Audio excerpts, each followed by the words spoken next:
चलिए दोस्तों, बिना देरी किए शुरू करते हैं। बहुत समय पहले की बात है। पूरब दिशा में एक विशाल राज्य था, विराट गरहा, जिसकी सीमाएं पर्वतों, गहरे जंगलों और रहस्यमयी नदियों से घिरी थीं। यह राज्य जितना भव्य था, उतना ही भयावह भी।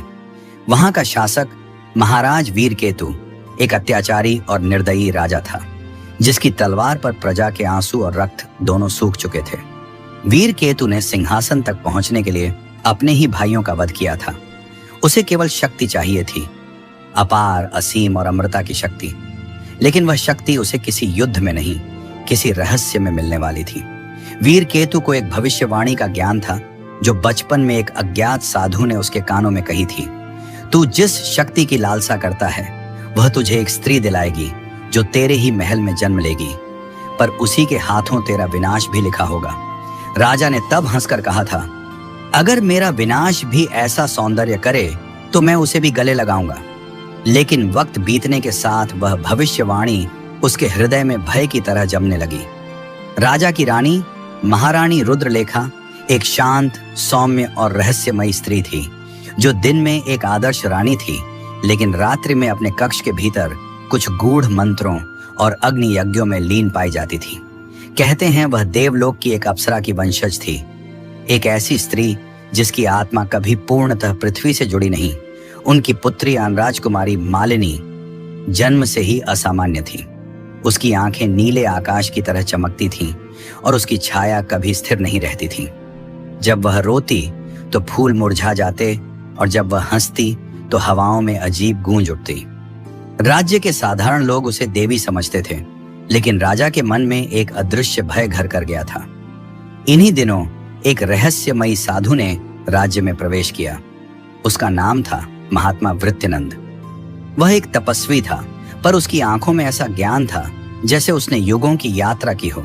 जब वह महल पहुंचा, उसने दरबार में राजा को देखकर कहा, हे वीरकेतु, तुम्हारे राज्य की धरती रक्त से बोझिल हो चुकी है।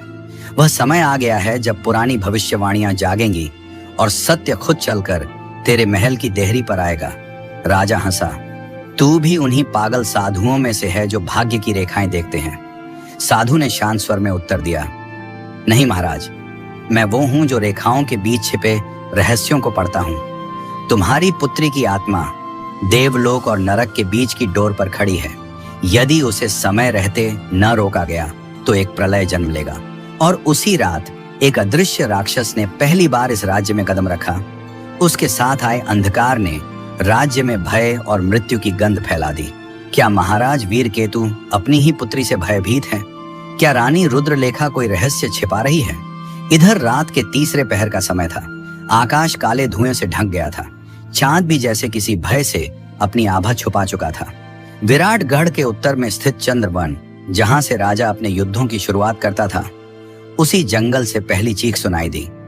सैनिकों की एक टुकड़ी जो रोज की तरह गश्त पर थी, अचानक चीखते हुए महल की ओर भागती दिखाई दी। उनके कपड़े फटे हुए थे, शरीर लहूलुहान और चेहरों पर ऐसा भय कि मानो उन्होंने मृत्यु को साक्षात देख लिया हो। राजा वीरकेतु को जब यह समाचार मिला, वह क्रोधित हो उठा। क्या जंगल में कोई विद्रोही छिपा है या कोई दुश्मन राज्य में प्रवेश कर चुका है?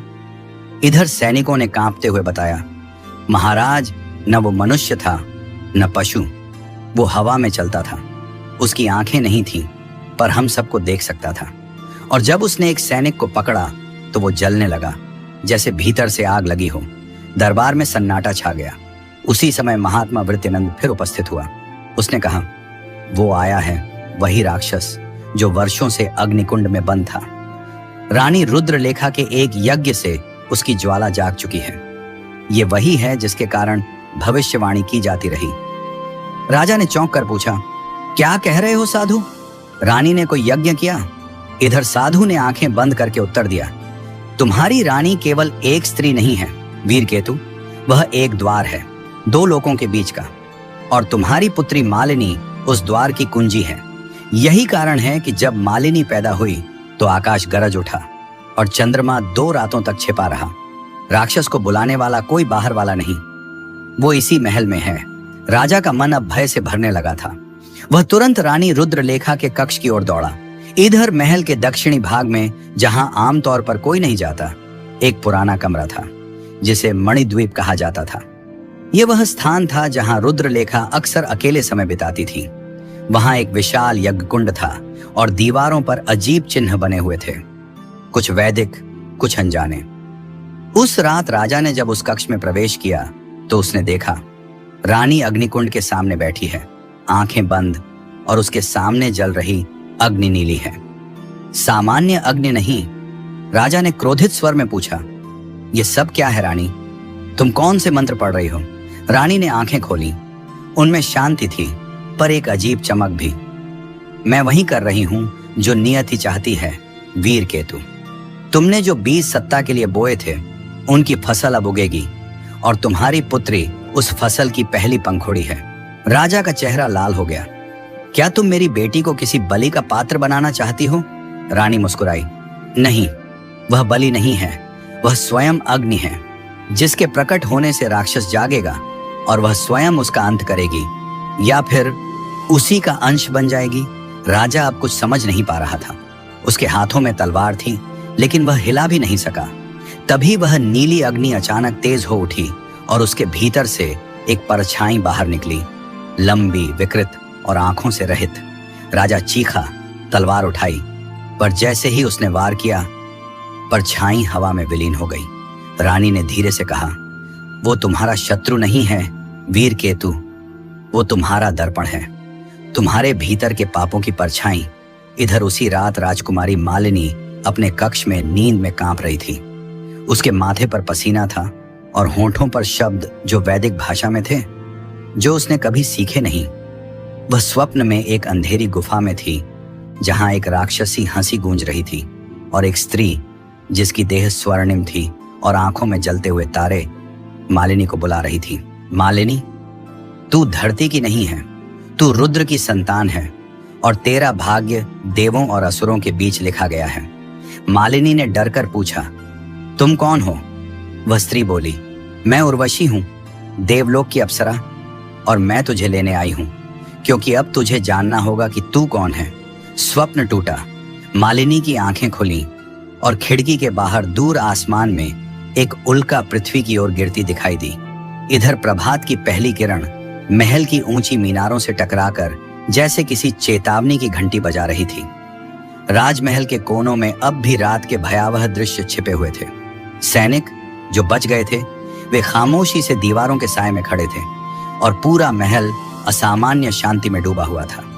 राजकुमारी मालिनी अपने कक्ष से निकलकर उस स्थान की ओर बढ़ने लगी जहां वह अक्सर ध्यान करती थी, कमल सरोवर के पास, राजमहल से कुछ दूरी पर। आज उसका हृदय विचलित था। स्वप्न में देखी उर्वशी की छवि, वह स्वर और वह गुफा, सब कुछ किसी पिछले जन्म की तरह जाना पहचाना लग रहा था।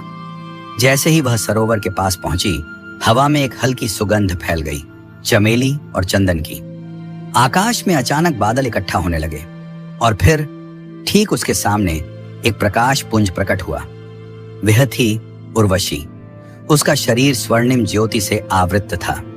उसकी आंखों में पूरे ब्रह्मांड की गहराई थी। बाल हवा में उड़ रहे थे और पैरों के नीचे भूमि ऐसे कंपित हो रही थी जैसे धरती स्वयं उसका स्वागत कर रही हो। मालिनी, उर्वशी ने मधुर स्वर में कहा, तू अब जानने को तैयार है। मालिनी भयभीत होकर एक कदम पीछे हटी, पर उर्वशी ने उसकी ओर हाथ बढ़ाया। तू कोई सामान्य कन्या नहीं है। तेरे भीतर त्रैलोक्य शक्ति का बीज है। तेरे जन्म के साथ ही वह संतुलन डगमगा गया जो देवों और असुरों के बीच बना हुआ था।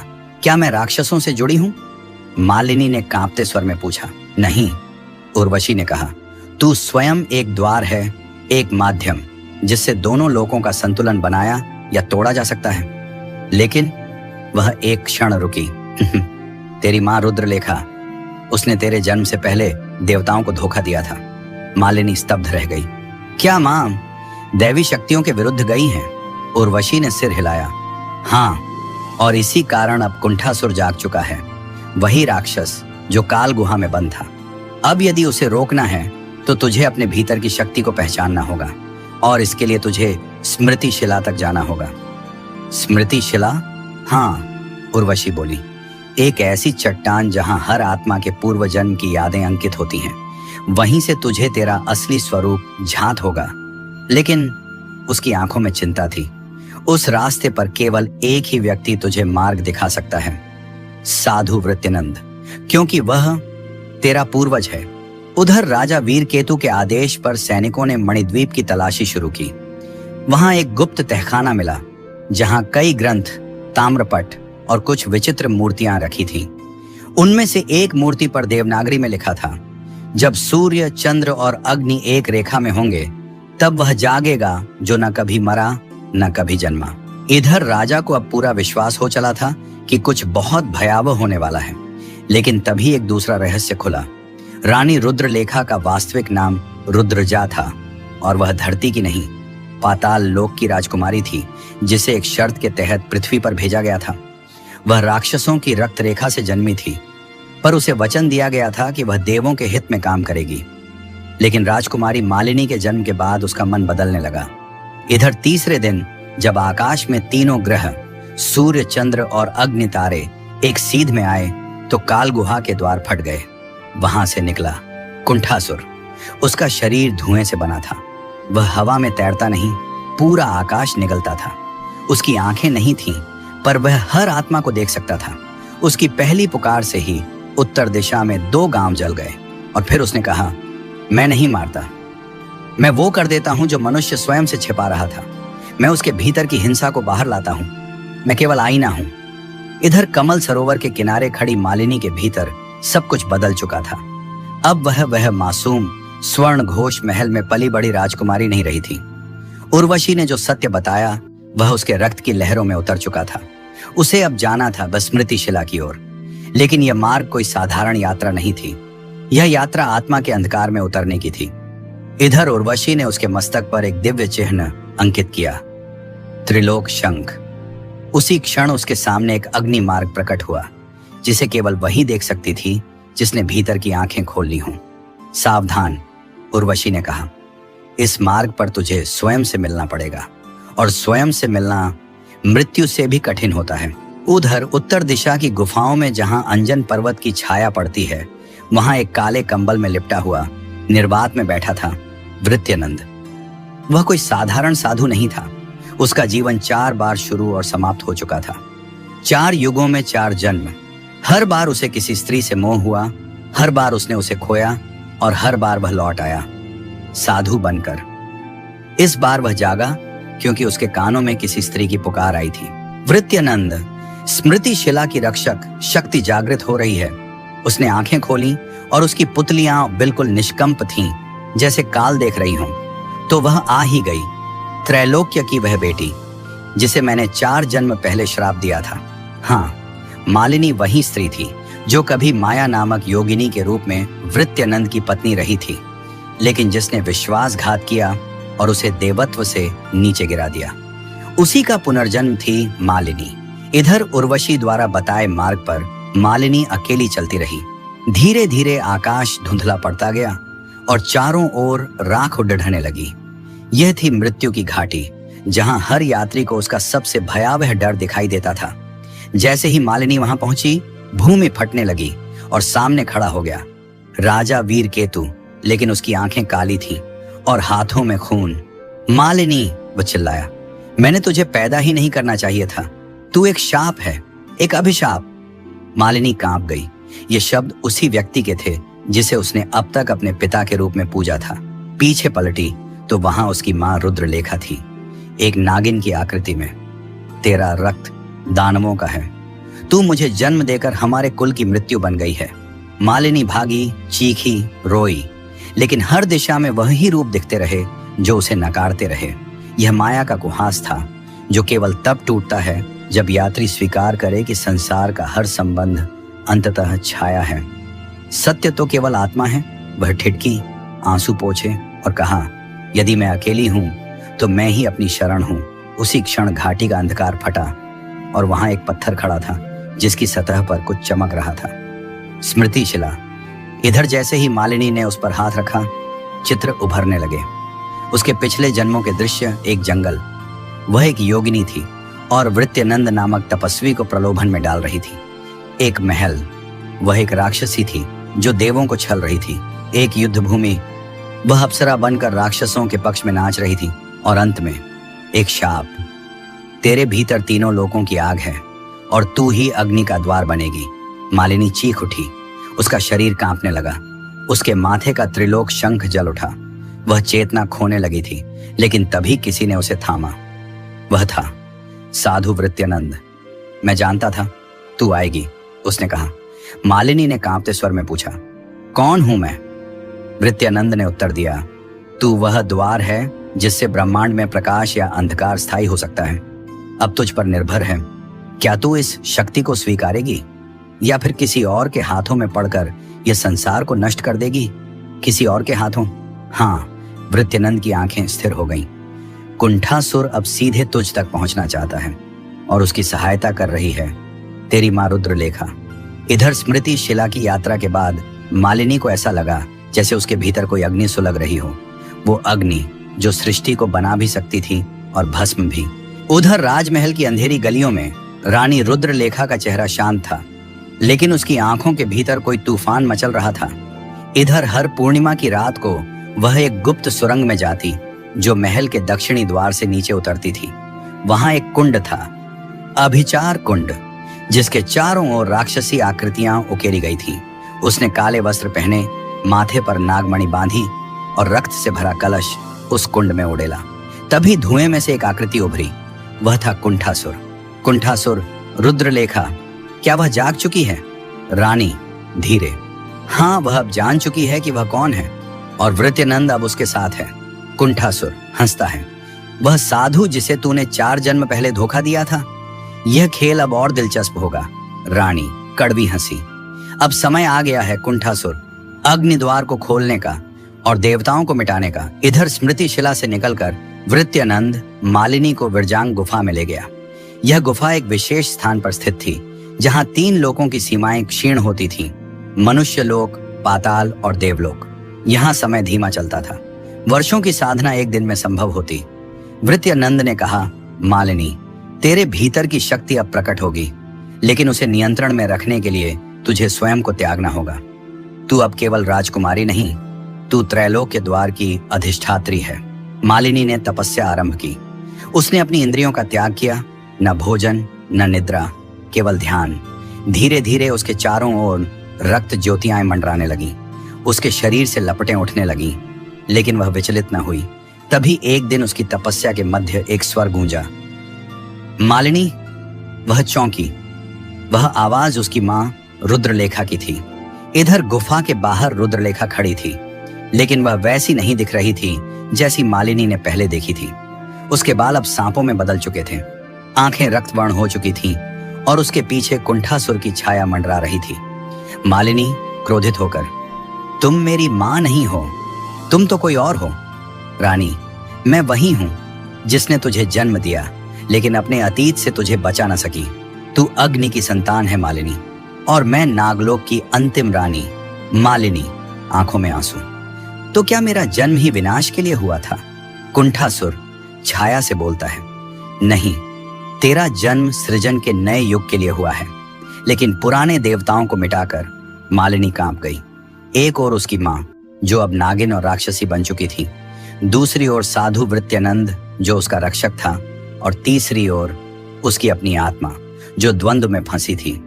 उसी रात जब मालिनी तपस्यारत थी, कुंठासुर ने पहली बार उसका पीछा किया। वह कोई साधारण राक्षस नहीं था। वह त्रेता युग में उत्पन्न हुआ, देवताओं से पराजित हुआ और अब फिर से जागा था। उसकी आकृति बदल सकती थी। वह हवा, धुआं, पानी या किसी भी शरीर में समा सकता था। उसने गुफा के चारों ओर माया का जाल बुन दिया, जिससे वृत्यानंद भी भ्रम में आ गया। मालिनी के सामने वह प्रकट हुआ, एक सुंदर पुरुष के रूप में। मैं वह शक्ति हूं जो तुझ में बसती है। मालिनी, तेरे भीतर जो जलता है वो मेरा अंश है। आ मेरे साथ, हम त्रिलोक को नया रूप देंगे। मालिनी की आंखें पल भर को डोल उठी, लेकिन तभी एक गहरी गूंज हुई, AUM नमः शिवाय।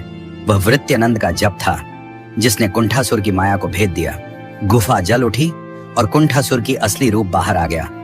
विशाल काले डैनों वाला, नाग जैसी जीभ और गुफा भर आंखें। इधर इस टकराव के बाद वृत्यानंद ने मालिनी को बताया कि इस सृष्टि की रक्षा अब केवल तू ही कर सकती है। या तो तू रुद्रलेखा और कुंठासुर के साथ जाकर त्रिलोक का अंत लाएगी, या फिर स्वयं तपस्या करके शक्ति को ब्रह्मध्वनि में विलीन करेगी। मालिनी मौन रही, लेकिन उसकी आंखों में ज्वाला थी। यह निर्णय अब उसके हाथ में था। इधर मालिनी और कुंठासुर की पहली मुठभेड़ ने तीनों लोकों के संतुलन को डगमगाना शुरू कर दिया था। देवलोक के मध्य में स्थित स्वर्ण स्तंभ, जो ब्रह्मांडीय संतुलन का केंद्र था, अचानक कांप उठा। देवताओं की सभा में भय और संशय फैल गया। इंद्रदेव अपने आसन से उठे। यह कंपन तब होता है जब किसी अपवित्र शक्ति का स्पर्श किसी ब्रह्म शक्ति से होता है। तभी वहां एक प्रकाश पुंज फूटा। वह थी देवलोक की अप्सरा रंभा, जो सदियों से पृथ्वी पर भेजी नहीं गई थी, लेकिन अब उसे भेजा जाना था। बृहस्पति बोले, रंभा, अब समय आ गया है कि तुम उस कन्या से मिलो जो त्रैलोक्य की चाबी है। या तो वह विनाश की दूत बनेगी या उद्धार की देवी। इधर एक दिव्य पुष्प वाटिका में चंद्र प्रभा की रात रंभा ने पृथ्वी पर पहला कदम रखा। पृथ्वी जैसे कुछ क्षणों को ठहर गई। उसकी उपस्थिति में फूल स्वतः खिल उठे, पक्षी स्तब्ध हो गए और हवाओं में एक मधुर ध्वनि गूंजने लगी। उसने वृत्यनंद के तपोवन का रुख किया, जहां मालिनी अब भी एकांत में ध्यान मग्न थी। रंभा को देखकर वृत्यनंद चौंक गए, पर शीघ्र ही उनके मन में एक भविष्यवाणी जाग उठी। जब अग्नि और सौंदर्य एकत्र हों, तभी निर्णय का द्वार खुलेगा। रंभा ने मालिनी को देखा। वह अब साधना के उस स्तर पर थी जहां उसका शरीर और आत्मा दोनों तप से तप्त थे। रंभा बोली, मालिनी, मैं तुम्हें तुम्हारा दूसरा जन्म दिखाने आई हूं। रंभा ने अपनी हथेली से एक ज्योति निकाली और जैसे ही वह मालिनी के मस्तक से स्पर्श करती है, दृश्य बदल जाता है। अब मालिनी अपने पुराने जन्म में है। वह कोई और थी, विसरिता, एक देवी कन्या जो देवों और दानवों के बीच हुए अश्वत्थ विनाश युद्ध में पैदा हुई थी। उसके पिता थे एक महान अर्षि और माता एक अप्सरा। उस युद्ध में उसने कुंठासुर को पहली बार हराया था, लेकिन देवताओं के कहने पर उसे अग्निकुंड में विसर्जित कर दिया गया था, ताकि उसकी शक्ति फिर से जन्म लेकर बड़े प्रयोजन के लिए लौटे। अब मालिनी को समझ आ गया था, वह विसरिता का पुनर्जन्म है। उसका जन्म त्रैलोक्य की परीक्षा के लिए हुआ है। उधर कुंठासुर ने रुद्रलेखा को साथ लेकर नागलोक के एक बंद द्वार कुजागर पर्वत को खोल दिया। यह वह स्थान था जहां प्राचीन नागकुल सो रहा था। अत्यंत क्रूर, राक्षसी और अपवित्र नाग, उनमें से एक था तक्षक नाग, जो साक्षात मृत्यु का देवदूत था। कुंठासुर ने उसे जगाया और कहा, अब तुम्हारा समय है तक्षक। वह कन्या फिर से जाग चुकी है, तुम्हारा बदला अधूरा है। तक्षक नाग फुफकारा। उसकी सांसों से पर्वत पिघलने लगे। उसने कहा, मैं उसे नहीं मारूंगा, मैं उसे स्वयं बनाऊंगा, त्रिलोक की रानी। इधर इन सब के बीच वृत्यनंद जान चुके थे कि समय सीमित है। उन्होंने मालिनी से कहा, अब तुझे निर्णय लेना होगा, या तो तू देवलोक की रक्षा करेगी या कुंठासुर और रुद्रलेखा के साथ जाएगी। मालिनी ने अपने सिर पर हाथ रखा। उसकी आंखें लाल हो उठी। मैं किसी के साथ नहीं जाऊंगी, मैं अपना रास्ता खुद बनाऊंगी, लेकिन पहले मैं उस स्त्री से मिलना चाहती हूँ जिसे मैं माँ कहती रही हूँ। मालिनी सीधे महल पहुंची। वहां रुद्रलेखा अब अपने पूर्ण नाग स्वरूप में थी। उसके पीछे कुंठासुर और तक्षक खड़े थे। मालिनी, रुद्रलेखा, तुमने मुझे जन्म दिया, पर मेरे जीवन का मार्ग खुद तय कर लिया। क्यों? रानी रुद्रलेखा, नरम स्वर, क्योंकि मैंने अपनी शक्ति खो दी थी और तुझे ही मैंने चुना था अपने अधूरे स्वप्न के लिए। पर अब तू यदि चाहे तो मुझे नष्ट कर सकती है। मालिनी के हाथों में अग्नि लहराई। उसकी आंखें आंसू और ज्वाला दोनों से भरी थीं, लेकिन तभी उसने हाथ नीचे कर लिए। तू मेरी मां रही है, राक्षसी या नहीं, मैं तुझे श्राप नहीं, शांति दूंगी। यह देखकर कुंठासुर और तक्षक दोनों चिल्लाए, कमजोरी, यही तेरी हार है। लेकिन जैसे ही मालिनी वहां से गई, तक्षक ने धीरे से कुंठासुर से कहा, अब अगला चरण है देवलोक पर सीधा आक्रमण, और उसके लिए हमें चाहिए प्राचीन सिंहासन की चाबी, जो केवल एक ही के पास है। कुंठासुर, किसके पास? तक्षक, साधु वृत्यनंद के पास। इधर तक्षक नाग जानता था कि साधु वृत्यनंद कोई साधारण मानव नहीं है। उसके पास त्रैलोक्य सिंहासन की एक ऐसी चाबी थी जो देवों और राक्षसों के बीच युद्ध की अंतिम दिशा तय कर सकती थी। यह कोई भौतिक चाबी नहीं थी, यह मंत्र की एक ध्वनि, एक आकाश मंत्र था जिसे केवल वृत्यनंद जानता था और जो उसके हृदय के भीतर छिपी हुई थी। तक्षक ने तय किया कि वह वृत्यनंद से वह मंत्र चुराएगा, छल, माया और स्मृति विनाश के जरिए। उसी रात जब वृत्यानंद ध्यान मग्न अवस्था में थे, आकाश में एक काले धुएं का रेखा उभरी। यह तक्षक का रूपांतरण था। वह एक ब्राह्मण बालक बनकर आया, दीर्घदत्त नाम से। उसकी आंखों में अबोधता का जाल और मन में विष का महासागर था। वह साधु के पास पहुंचा। स्वामी, मुझे दीक्षा दो, मुझे शरण दो, मैं भटक चुका हूं। वृत्यानंद ने उसे देखा। उसके नेत्रों में कुछ विचित्र था, परंतु करुणा से ओतप्रोत उनके हृदय ने उसे आश्रय दे दिया। 3 दिन तक दीर्घदत्त तक्षक वृत्यानंद की सेवा करता रहा। फिर एक रात उसने साधु को एक औषधि में सम्मोहन तत्व मिलाकर पिला दिया। वृत्यानंद अब भी बाहर से साधु ही थे, लेकिन उनके भीतर एक भूल भुलैया खुल चुकी थी। उनकी स्मृतियां भ्रमित होने लगी। इधर मालिनी, जो अब अपने पुराने जन्म की जानकारी पा चुकी थी, ध्यान में बैठी। उसे एक शब्द बार बार सुनाई दे रहा था, दीर्घदत्त, दीर्घदत्त। उसने अचानक ध्यान खोला और कहा, वो कोई साधारण नहीं, वो कोई प्राणी नहीं, वो मेरे गुरु के समीप है। वह तपोवन की ओर दौड़ी, लेकिन जब वहां पहुंची तो देखा वृत्यानंद समाधि में थे और दीर्घदत्त उनके पास शांति से बैठा था। मालिनी ने उसकी आंखों में देखा। वो वही थी, वही आंखें जिनमें उसने कुजागर पर्वत की काली रात देखी थी। तक्षक, उसने फुफकारते हुए कहा। दीर्घदत्त मुस्कुराया और उसकी त्वचा अचानक काली होने लगी, आंखें पीली और जीभ धुमुही हो गई। तो अब तू जाग चुकी है, देवी विसृता। आओ देखो अपने गुरु को, जो अब मेरे मंत्रों के वश में है। इधर मालिनी ने वृत्यानंद को चेत करने की कोशिश की। गुरुदेव, यह माया है, यह राक्षसी सम्मोहन है। लेकिन वृत्यानंद अब एक दूसरी दुनिया में थे, अपने ही भीतर के द्वार पर खड़े, जहां उन्हें भ्रम था कि मालिनी ही उनके शत्रु हैं। उन्होंने आंखें खोली, लेकिन उनमें ममता नहीं, शंका और रोष था। तू कौन है? मेरे सम्मोहन को तोड़ने आई हो? तू वही है जो प्राचीन काल में त्रैलोक्य का पतन लाई थी। मालिनी का हृदय जैसे चीर गया। गुरुदेव, आप मुझे नहीं पहचानते? वह उनके चरणों में गिर पड़ी, पर वृत्यानंद ने अपनी जटाओं से उसे दूर फेंक दिया।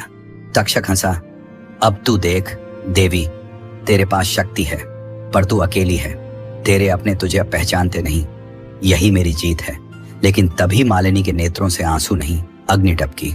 उसने शपथ ली, अब मैं अपने गुरुदेव को बचाऊंगी, चाहे मुझे पुनः मृत्यु के द्वार से क्यों न गुजरना पड़े। मैं तुझसे नहीं हारूंगी। तक्षक ने कुछ नहीं कहा। वह अपने नाग स्वरूप में परिवर्तित हो गया और एक काले बादल के साथ उड़ गया। वृत्यानंद अब भी अचेत, परंतु मन के भीतर अंधेरे में खोते जा रहे थे। इधर स्वर्ग लोक में इंद्रदेव की सभा चल रही थी। सामने बैठे थे अग्निदेव, वरुण, वायु, यम और ब्रह्मा के प्रतिनिधि। सभी की आंखों में चिंता थी। तक्षक अब वृत्यानंद को अपने अधीन कर चुका है। वह त्रैलोक्य मंत्र के बहुत निकट पहुंच गया है। इंद्र बोले, यदि वह मंत्र खुल गया तो वह त्रिलोक विनाशक चक्र को जगा देगा, और वह चक्र देव, राक्षस, मानव किसी को नहीं छोड़ेगा। उसी समय सभा के द्वार पर एक सौम्य पदचाप गूंजी। एक स्त्री अप्सरा वेश में आई। वह रंभा थी, लेकिन इस बार वह नृत्यांगना नहीं, युद्ध दूत बनकर आई थी। उसने कहा, मालिनी अब जाग चुकी है, लेकिन वह अकेली है। मैं उसके पास जाऊंगी, उसे उसका पुराना रूप और प्रेम याद दिलाने। केवल वही शक्ति उसे वृत्यानंद की माया से मुक्त कर सकती है। देवगण ने अनुमति दी और आकाश मार्ग से रंभा धरती की ओर बढ़ चली। उसके पीछे बह रहा था चंद्रपट का उजाला और शेषनाग की चेतावनी। इधर मालिनी वृत्यानंद के आश्रम से दूर एक प्राचीन शिव मंदिर में शरण ली बैठी थी। उसके चारों ओर जंगल के पत्ते कांप रहे थे, लेकिन उसकी आत्मा स्थिर थी। तभी आकाश से रंभा उतरी, रेशमी वस्त्र, परंतु चेहरा तपस्विनी का। मालिनी, वह धीरे से बोली। मालिनी ने आंखें उठाई। रंभा ने उसका हाथ पकड़ा और आंखों में देखा। तू मुझे भूल गई, लेकिन मैं तुझे नहीं। पिछले जन्म में तू केवल एक राजकुमारी नहीं थी, तू अग्निजा थी, अग्निदेव की पुत्री। और वृत्यानंद उस समय महानंद नामक राशि थे। तेरा प्रेम। मालिनी की आंखें खुली की खुली रह गईं। रंभा ने उसके माथे पर हाथ रखा और अचानक मालिनी की स्मृतियों का द्वार टूट गया। वह स्वप्न नहीं था, एक जलती हुई सभ्यता थी। तपस्वी महानंद एक बार अग्निकुंड में समाधि कर रहे थे। एक दिन अग्निकुंड से एक कन्या प्रकट हुई, अग्निजा। वह अग्नि की लहरों में नाचती थी और उसकी दृष्टि में करुणा का समुद्र था। धीरे धीरे वह दोनों एक दूसरे के समीप आए। शेवर, मुझे संसार की ज्वाला दिखती है, परंतु आपके निकट शांति है। अग्निजा, तू अग्नि की संतान है, परंतु तेरे भीतर प्रेम है। यह विरोधाभास ही तुझे अद्वितीय बनाता है। लेकिन यह प्रेम देवताओं को स्वीकार नहीं था। ब्रह्मर्षियों ने महानंद को शाप दिया, तू इस जन्म में उसे पा नहीं सकेगा। अगले युग में वह मानव बनेगी और तेरा धर्म तेरे प्रेम से टकराएगा। इधर मालिनी हाँफती हुई उठी, रंभा, तो गुरुदेव ही वही हैं? हाँ, पर अब वे भ्रमित हैं। उन्हें अपने भीतर लौटाने के लिए तुझे अग्निजा बनना होगा, उस रूप में जो डरता नहीं, जो प्रेम को त्याग सकता है और फिर भी बचा सकता है। मालिनी ने अपनी हथेली खोली। रंभा ने उसमें एक अंगारा रखा। यह देवाग्नि है। इसे केवल वही धारण कर सकता है जिसकी आत्मा शुद्ध हो। तुझे इसके साथ वृत्यनंद के हृदय में प्रवेश करना होगा और वहां से उसे मुक्त करना होगा। मालिनी ने अंगारा उठाया। उसकी देह जलने लगी, लेकिन वह डरी नहीं। अब वह साधारण स्त्री नहीं रही, वह अग्निजा बन चुकी थी। इधर उस रात वह पुनः वृत्यनंद के पास पहुंची, लेकिन इस बार वह उनके अंतर्मन में प्रविष्ट हुई, जहां काले कमल खिले थे और स्मृति के सरोवर सूख चुके थे। सामने एक सिंहासन था। वृत्यनंद उस पर थे, पर उनके चारों ओर राक्षसी तक्षक की छाया थी। मालिनी, अब अग्निजा ने पुकारा, महानंद, मुझे पहचानो। वृत्यनंद ने आंखें खोली, लेकिन आवाज तक्षक की थी, वो अब तेरा नहीं, अब वह मेरा मार्ग है। मालिनी ने देवाग्नि को अपने हृदय में समेटा और उसकी लपटें वृत्यनंद की ओर बढ़ी। उनकी देह कांपी, उन्होंने फुफकारा और छाया जैसे तड़क कर गिर पड़ी। इधर एक क्षण के लिए वृत्यनंद की आंखें नम हुईं। अग्निजा, हाँ, और मैं तुझे यहां से लेकर जाऊंगी, चाहे इसके लिए मुझे स्वयं को अग्नि में समर्पित करना पड़े। लेकिन तभी कुंठासुर की गर्जना गूंजी, अब नहीं, अब युद्ध होगा। एक ऐसा युद्ध जहां देव, राक्षस और प्रेम तीनों को बलिदान देना होगा। इधर रात्रि के तीसरे प्रहर में आकाश गहरा नीला हो गया था। चंद्रमा जैसे भयभीत होकर बादलों में छुप गया। तभी पृथ्वी थरथराने लगी। कहीं से एक भयंकर गर्जना हुई और आकाश चीरता हुआ निकला। कुंठासुर, काले धुएं और रक्त के झरनों से बना वह राक्षस जो हजारों वर्षों से तामसलोक में बंद था, उसकी आंखें लहू की तरह चमक रही थीं। उसके 4 हाथों में जलती हुई तलवारें थीं और उसकी पीठ पर नागों का बंधन था, जिनके मुंह से जहर की आग निकल रही थी। मैं कुंठासुर हूं, तामस का उत्तराधिकारी और त्रैलोक्य की मृत्यु का संकेत। तक्षक ने अपने शेष रूप में सिर झुकाया और कहा, स्वागत है प्रभु, अब इस अधूरी यज्ञशाला को पूर्ण कीजिए। इधर वृत्यनंद, जो कुछ समय के लिए मालिनी की पुकार से हिले थे, अब फिर से कुंठासुर की छाया में खींचने लगे। मालिनी ने पुकारा, गुरुदेव, यह मार्ग अंधकार का है। आपको याद है, आप कभी प्रकाश थे।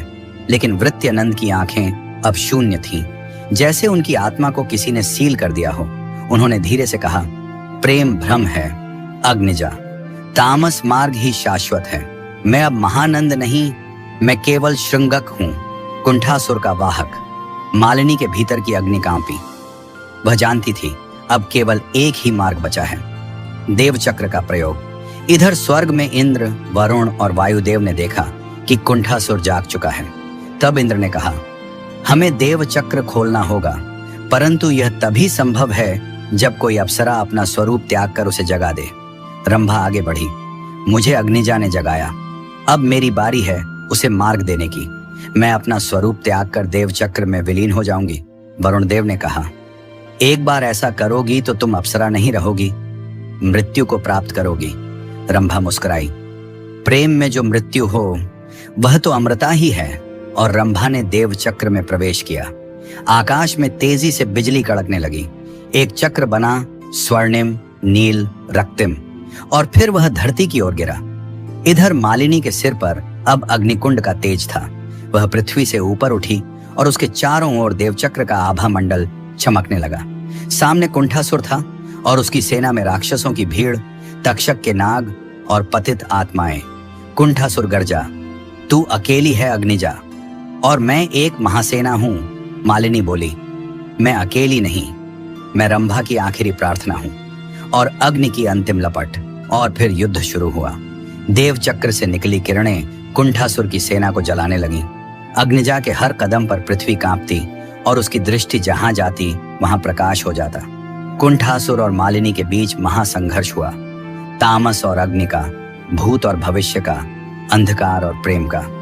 इधर युद्ध के बीच वृत्यानंद का मन अचानक कांपा। उसने देखा रंभा का स्वरूप राख बन गया था, लेकिन उसके नेत्रों में अंतिम क्षण तक केवल एक ही आकृति थी, अग्निजा। तभी एक छवि उनकी आंखों के सामने आई। वह दिन जब उन्होंने पहली बार अग्निजा को अग्निकुंड से निकलते देखा था। वह स्मृति, जैसे आत्मा का आखिरी दीपक, अचानक जल गया। मैं कौन हूं, श्रृंगक या महानंद? और उस द्वंद्व में उनके भीतर का वृत्यानंद जाग उठा। इधर मालिनी ने देवचक्र को अपने हृदय में समेटा और पूरी शक्ति से कुंठासुर की ओर फेंका। कुंठासुर चिल्लाया, नाग फुफकारे, लेकिन अग्नि ने उसे घेर लिया और अंततः कुंठासुर की देह राख में बदल गई। तक्षक ने भागने की कोशिश की, लेकिन वृत्यानंद, अब पूर्णतः जागृत, उसे पकड़कर नागलोक के गुप्त तल में बंद कराए। इधर युद्ध के बाद आकाश शांत था। अग्निजा थकी हुई लेकिन तेजस्विनी खड़ी थी। वृत्यानंद उसके सामने आए, सिर झुकाया, मुझे क्षमा करो, मेरी आत्मा बहुत देर से सोई थी। मालिनी ने उनकी ओर हाथ बढ़ाया। अब हम दो नहीं, अग्नि और साधना एक हो चुके हैं। और वहां देवताओं की उपस्थिति में, अप्सराओं की गंध में और शांत आकाश के नीचे प्रेम, बलिदान और मुक्ति का अंतिम संगम हुआ। इधर नागलोक की गहराई में बंद किया गया तक्षक, जहां सूर्य की किरणें कभी न पहुंचे, वहां उसकी आंखें अब भी जली हुई थीं। वह राख में लेटा था, लेकिन उसकी आत्मा शांत नहीं थी। वह बुदबुदाया, मेरा अपमान हुआ है और नागवंश की शपथ है, अग्निजा और वृत्यानंद को मैं कभी चैन से नहीं जीने दूंगा। मैं स्वयं नहीं, पर मेरी छाया उन्हें जलाएगी। उसने अपने रक्त से भूमि पर एक मंत्र लिखा, नकाब की पुत्री जागेगी। इधर राज्य में शांति लौट चुकी थी।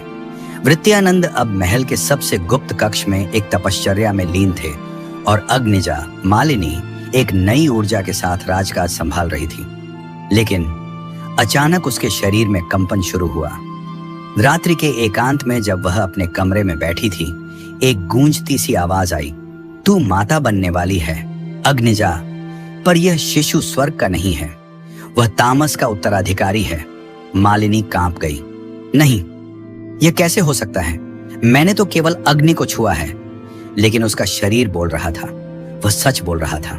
कुंठासुर की मृत्यु से पहले छोड़ी गई छाया अग्निजा के भीतर बीज बनकर प्रविष्ट हो गई थी और अब वह जीवन लेने को तैयार था। इधर उसी समय राज्य में आया एक वृद्ध साधु। उसकी आंखों में सूर्य और चंद्रमा दोनों चमकते थे।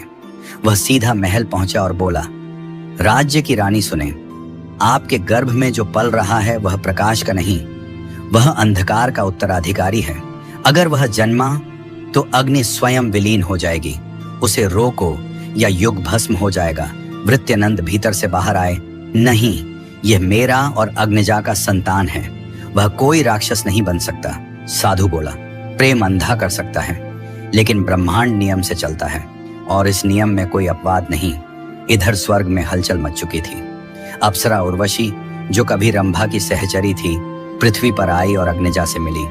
स्वर्ग भयभीत है अग्निजा, तुम्हारे गर्भ का शिशु तामस और अग्नि का संयोग है, ऐसा संयोग जो त्रिलोक को संतुलन से गिरा सकता है।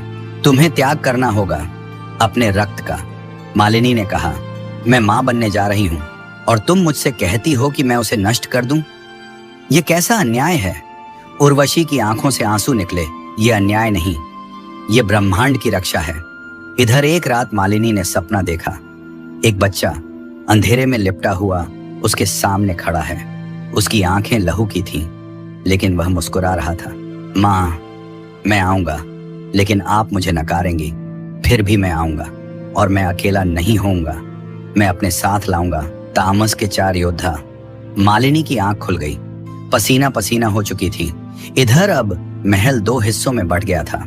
एक ओर वृत्यानंद थे जो अपने बच्चे को बचाना चाहते थे, दूसरी ओर देवी तपस्विनी, अप्सराएं और स्वर्गीय सैनिक थे जो उस संतान को ब्रह्मांड के लिए खतरा मानते थे।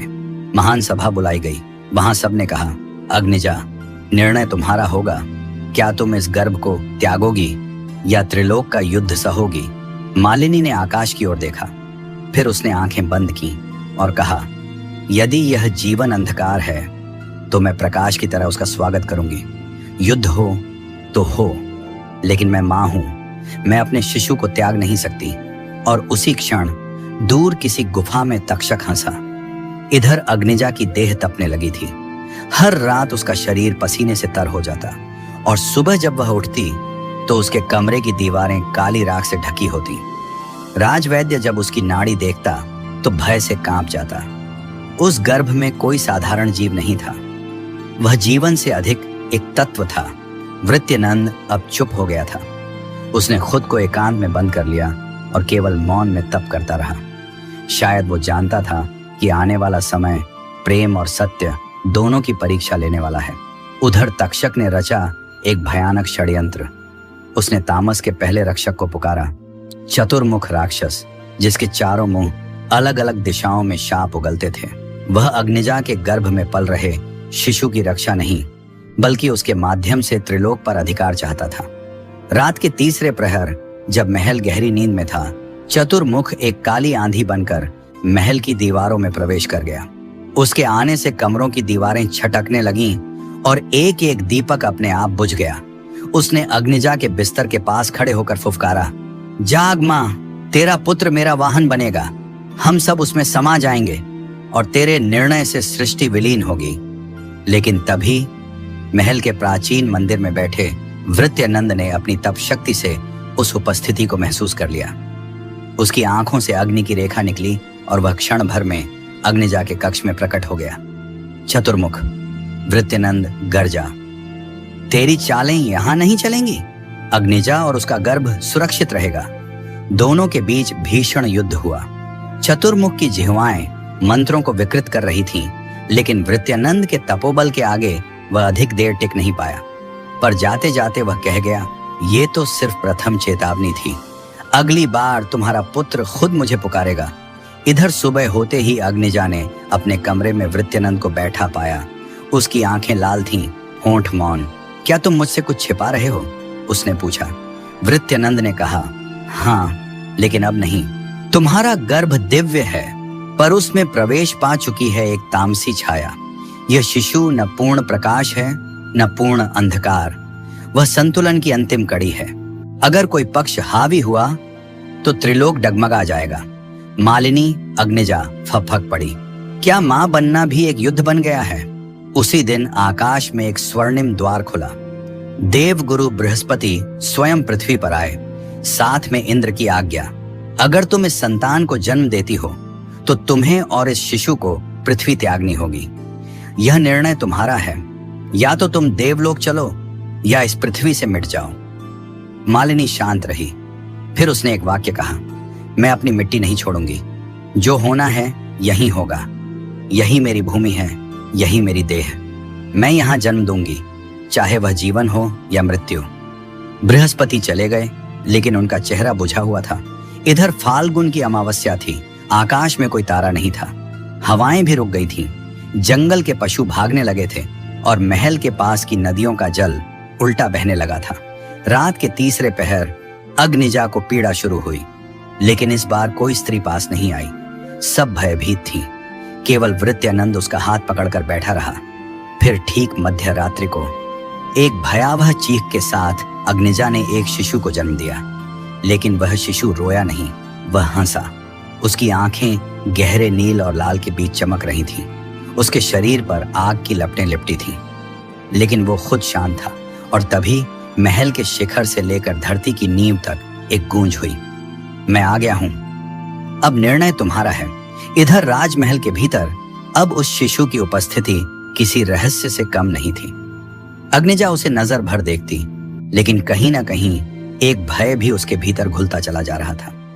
वह बच्चा रोता नहीं था, हंसता भी नहीं था, बस दुनिया को ऐसे देखता था जैसे वह हर किसी की नियति जानता हो। महल की दासियां उसके पास आते ही बेहोश हो जाती।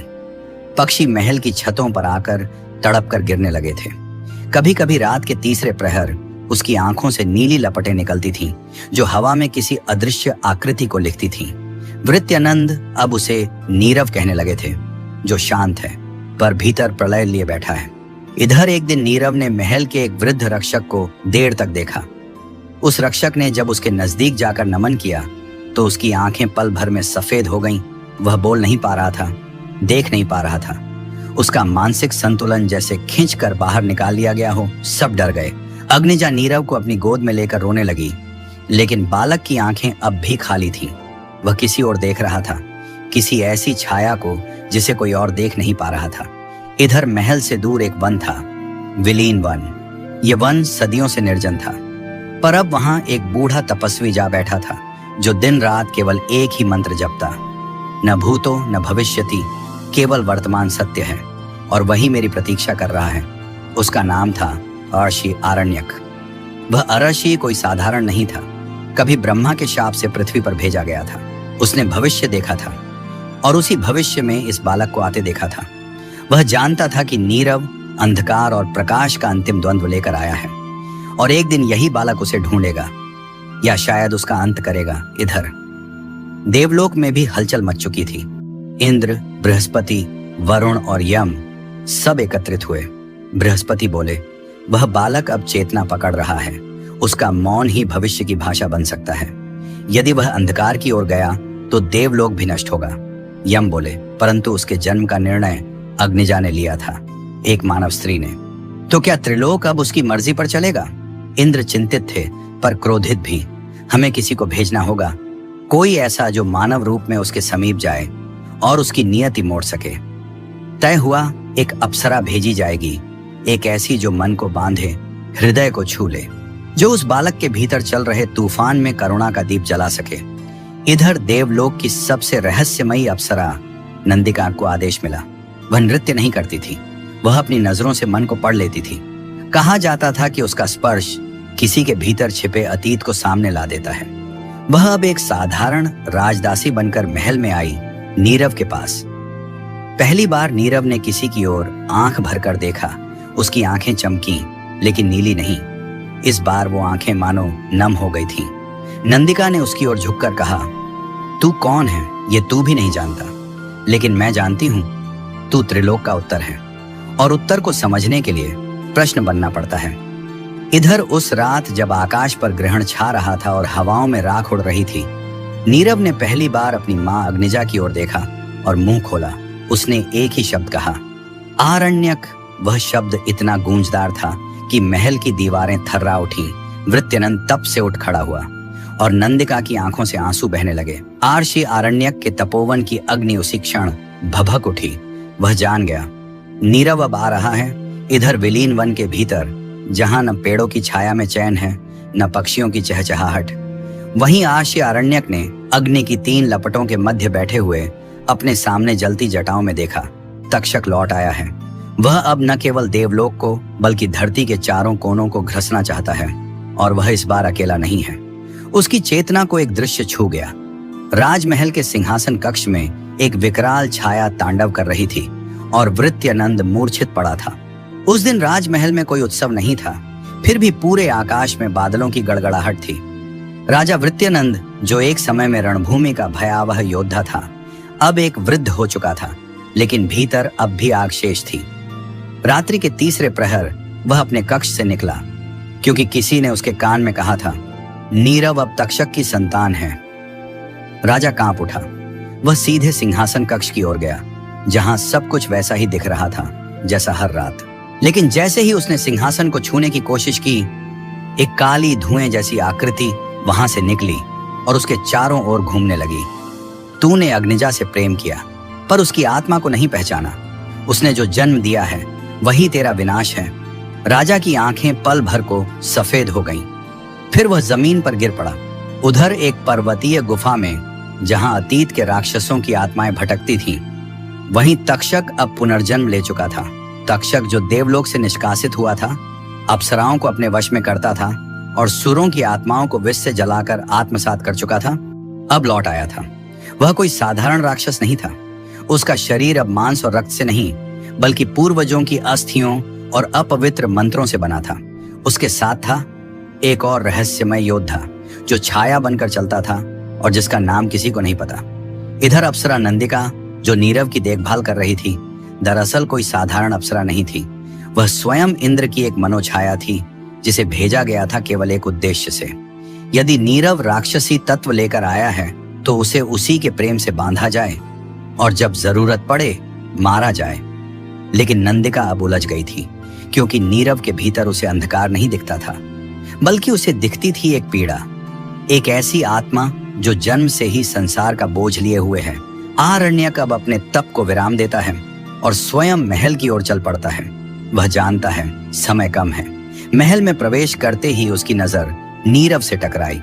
दोनों बस देखते रहे, ना कोई शब्द, ना कोई स्पर्श, सिर्फ दो ज्योतियां, एक तपस्वी की, दूसरी तांडव की।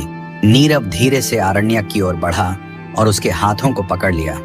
आरण्यक के होंठों से अनायास निकला, तू तक्षक नहीं है, तू त्रिकाल है, और त्रिकाल केवल ध्वंस नहीं करता, वह सृष्टि भी रचता है। इधर अब अग्निजा के पास दो रास्ते थे। या तो वह देवताओं से कह दे कि नीरव एक प्रलयंकारी संतान है और उसे समाप्त किया जाए, या फिर वह अपने प्राणों की आहुति देकर उसे मानवता की ओर मोड़ दे। अग्निजा ने निर्णय ले लिया था। वह आरण्यक के साथ जाकर तप करेगी और अपने पुत्र को प्रकाश की ओर ले जाएगी। लेकिन तभी जब अग्निजा, आरण्यक और नीरव तप हेतु राजमहल से निकलने लगे, महल की सीमा पर वही छाया योद्धा प्रकट हुआ। उसके हाथ में एक तलवार थी जो हवा से नहीं, मृत आत्माओं की चीखों से बनी थी। उसने वार किया और आरण्यक की छाती से रक्त नहीं, तेज निकलने लगा। नीरव चीखा और चीख ऐसी थी कि आकाश फटने लगा। नंदिका दौड़ी, पर छाया योद्धा उसे देखते ही हंस पड़ा।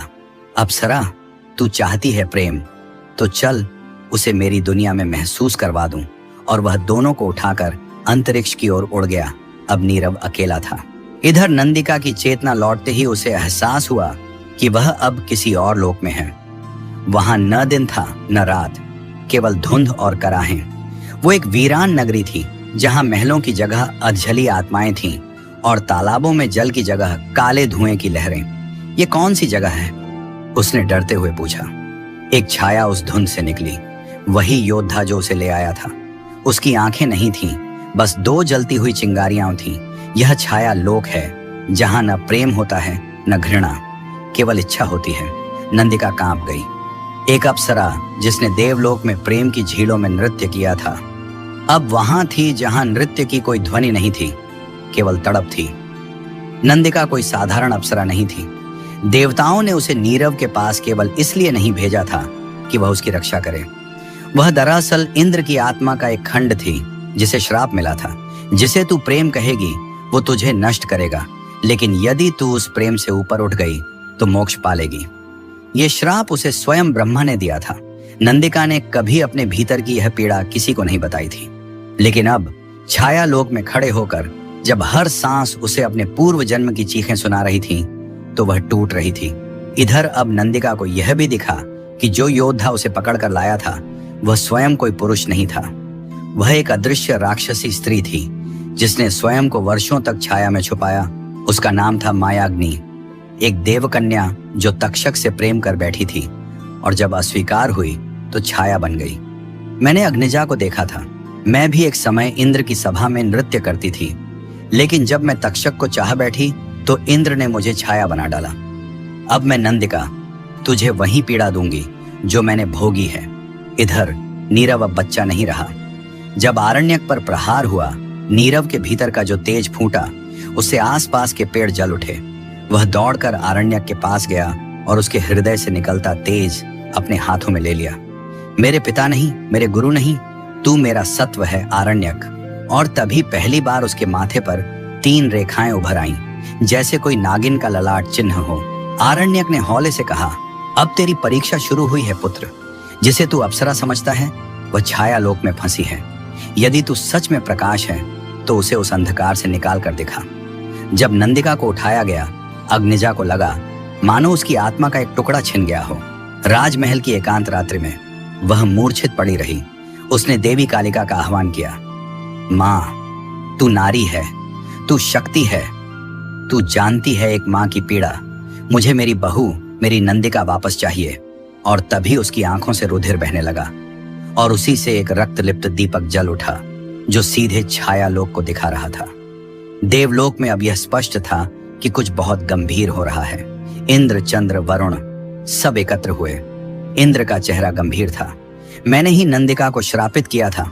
अब यदि वह तक्षक या मायाग्नि के हाथ पड़ी तो यह त्रिलोक की स्त्रियों की चेतना को नष्ट कर देगा। वह अब केवल एक अप्सरा नहीं, वह त्रिदेवों की मर्यादा है। एक अप्सरा जो प्रेम और त्याग के बीच टिकी है, अगर वो टूटेगी तो नारीत्व का आदर्श भी गिर जाएगा। अब नीरव ने एक फैसला किया। उसे रोकने वाला कोई नहीं था। उसने आरण्यक की राख उठाई, अग्निजा का ललाट चूमा और सीधे देवताओं के विरोध में खड़ा हो गया। यदि कोई नंदिका को लाएगा तो वो मैं हूं, चाहे इसके लिए मुझे छाया बनना पड़े या तक्षक के रक्त से नहाना पड़े। और वह निकल पड़ा एक ऐसी यात्रा पर जहां उसका हर कदम एक परीक्षा, हर सांस एक यज्ञ और हर निर्णय एक युद्ध था। क्या अब अगली कड़ी में नीरव छायालोक पहुंचेगा या पहले उसका सामना तक्षक से होगा, उस विकराल राक्षस से जो स्वयं को उसका पिता बताता है। इधर नंदिका को जब मायाग्नि ने छायालोक में लाकर छोड़ा तो वह अपने अस्तित्व के अर्थ को ढूंढने में उलझन में थी। वह एक असाधारण अप्सरा थी, लेकिन यहाँ वह एक बेचारी आत्मा बन चुकी थी जो काले धुएं और टूटे हुए स्वप्नों के बीच फंसी हुई थी। यह लोक जो कभी उसे अप्सरा होने के कारण सम्मान देता था, अब उसे आत्मा के रूप में तोड़ चुका था। हर जिंदा जीव की तरह नंदिका के भीतर भी घबराहट और अकेलेपन का एहसास था, लेकिन यह केवल एक भौतिक एहसास नहीं था। यह एक आत्मिक पीड़ा थी जो सिर्फ उसके शरीर को नहीं बल्कि उसकी संपूर्ण चेतना को जला रही थी। क्या अब मैं केवल एक छाया बन चुकी हूं? नंदिका ने धीरे से खुद से पूछा। उसकी आवाज में वैसी ही टूटन थी जैसे कोई नदियां जो किनारे से दूर जाकर बहते हुए रास्ते पर छूट जाती हैं। वह धीरे धीरे घूमती हुई उस लोक के बीचों बीच एक विशाल कुंड के पास पहुंची जो लावा और काले धुएं से भरा था। उस कुंड का पानी नीरव के दर्द का प्रतीक था। वही पानी जिसे उसने कभी जीवन की प्रेरणा समझा था, अब उसकी अस्तित्व की समाप्ति के रूप में सामने था। मायाग्नि जो छाया लोक के भीतर रहकर अपनी सजा भुगत रही थी, अब नंदिका के सामने आई। उसकी आकृति पूरी तरह से बदल चुकी थी। वह अब एक धुंधली छाया से ज्यादा कुछ नहीं थी। उसकी आंखें जो पहले शांतिकारक और रहस्यमयी चमक से भरी होती थीं, अब केवल दो बुझी हुई जलती हुई चिंगारियां थीं। तुमने कभी यह नहीं सोचा था नंदिका, मायाग्नि ने ठंडी आवाज में कहा। तुमने कभी नहीं सोचा कि नायक होने का सच क्या होता है? नंदिका उसे घूरते हुए बोली। क्या तुम सच में मेरी मदद करना चाहती हो? क्या तुम मुझे उस रास्ते से बाहर निकाल पाओगी जहां मुझे फेंक दिया गया है? मायाग्नि ने धीमे से सिर झुकाया। मैंने भी कभी यह नहीं सोचा था, जब तक मैंने अपनी पहचान खो नहीं दी। हम सभी देवताओं और इंसानों से बहुत ऊपर होते हैं, मगर जब हम खुद को भूल जाते हैं तो यही होता है। कोई नहीं समझ पाता कि हम क्या हैं और क्या नहीं हैं। नंदिका की आंखें फैल गईं। वह मायाग्नि के रहस्य में और गहरे उतरने लगी। इधर नीरव की आंतरिक शक्ति अब अपने पूरे रूप में सामने आ रही थी। आरण्यक के सिद्धांत ने उसे प्रकाश की ओर बढ़ने की ताकत दी थी, लेकिन इसके लिए उसे अब खुद को अंधकार से बाहर लाने की जरूरत थी। आरण्यक की दी हुई शक्ति अब एक मंत्र बन चुकी थी जिसका वह पालन कर रहा था।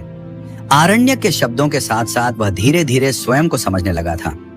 उसकी शक्तियां और भी गहरी होती जा रही थीं, लेकिन वह जानता था कि यदि वह इस शक्ति का सही इस्तेमाल नहीं करेगा तो वह भी वही गलती कर सकता है जो मायाग्नि और तक्षक ने की थी।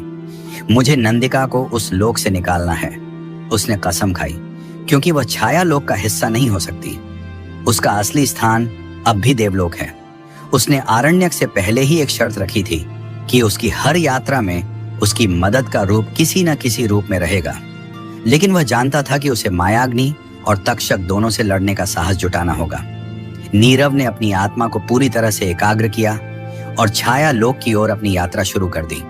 साथ ही उसके भीतर एक नई शक्ति का आभास होने लगा था। हर कदम के साथ उसकी आंतरिक शक्ति बढ़ रही थी, लेकिन छाया लोक की अंधकारिता ने उसकी सोच को भी चुनौती दी। तक्षक, यह नाम नीरव के लिए केवल एक राक्षस का नहीं बल्कि एक पुरानी याद का था। नीरव ने अपनी पूरी यात्रा में देखा था कि तक्षक सिर्फ एक राक्षस नहीं था, बल्कि वह अर्थ और समय का स्वामी भी था। उसका हर कदम नीरव को रोकने की चेष्टा करता, जैसे वह समय और भाग्य को अपनी हथेली में बांध सकता था। जब नीरव तक्षक से पहली बार मिला तो वह एक अजगर के रूप में दिखाई दिया। उसकी आंखें नीरव के भीतर एक गहरी डरावनी चेतावनी छोड़ रही थीं। क्या तुम समझते हो नीरव? तक्षक ने अपने सिर को झुकाकर कहा, तुम यह जंग जीत सकोगे? यह लोक मेरे पास है और यह मेरे नियमों से चलता है। तुम जो चाहते हो वह तुम्हें नहीं मिलेगा।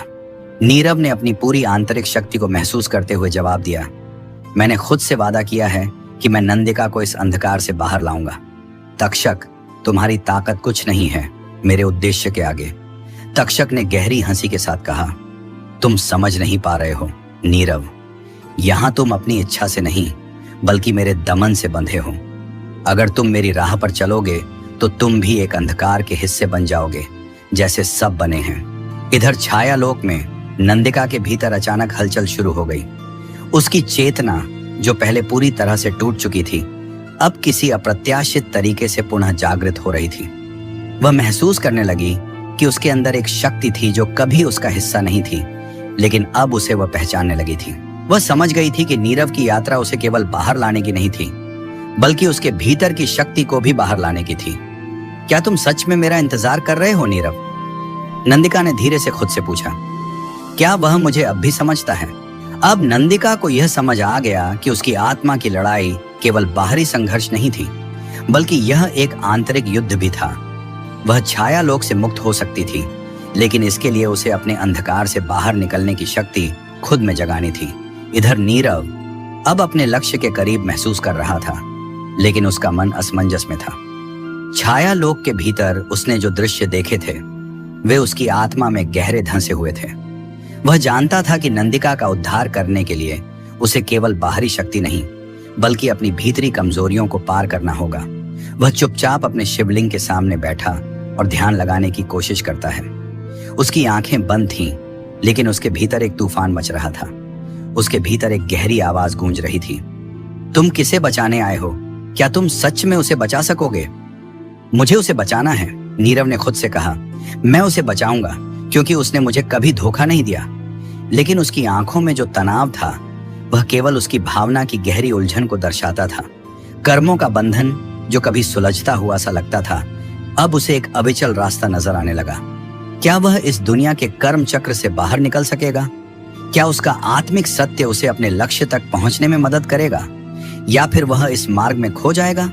मायाग्नि जो पहले केवल छायालोक में एक धुंधली आकृति के रूप में रह रही थी, अब नीरव की खोज में थी। उसकी आंखों में वह चमक वापस लौट आई थी, लेकिन वह अब एक अलग प्रकार की ताकत से भरी हुई थी। उसके भीतर की अज्ञेय शक्ति जो पहले छुपी हुई थी अब बाहर आ रही थी। नीरव, मायाग्नि की आवाज गहरी और रहस्यमयी थी। क्या तुम सच में जानना चाहते हो कि तुम्हें क्या करने की जरूरत है? नीरव जो पहले केवल अपनी सोच में खोया हुआ था, अब मायाग्नि की ओर मुखातिब हुआ। उसने जो कुछ सुना था वह उसे चौंका देने वाला था। मायाग्नि ने धीरे धीरे अपने शब्दों का विस्तार किया। तक्षक का जादू केवल बाहरी नहीं है नीरव, वह तुम्हारे भीतर भी समाया हुआ है। तुम्हारा हर निर्णय, हर कदम तुम्हारे पूर्व जन्मों के कर्मों से जुड़ा हुआ है। यही कारण है कि तुम जो रास्ता चुनोगे वह केवल तुम्हारा नहीं बल्कि पूरे संसार का भविष्य निर्धारित करेगा। मायाग्नि ने अपनी आंखों में एक चिंगारी छोड़ी।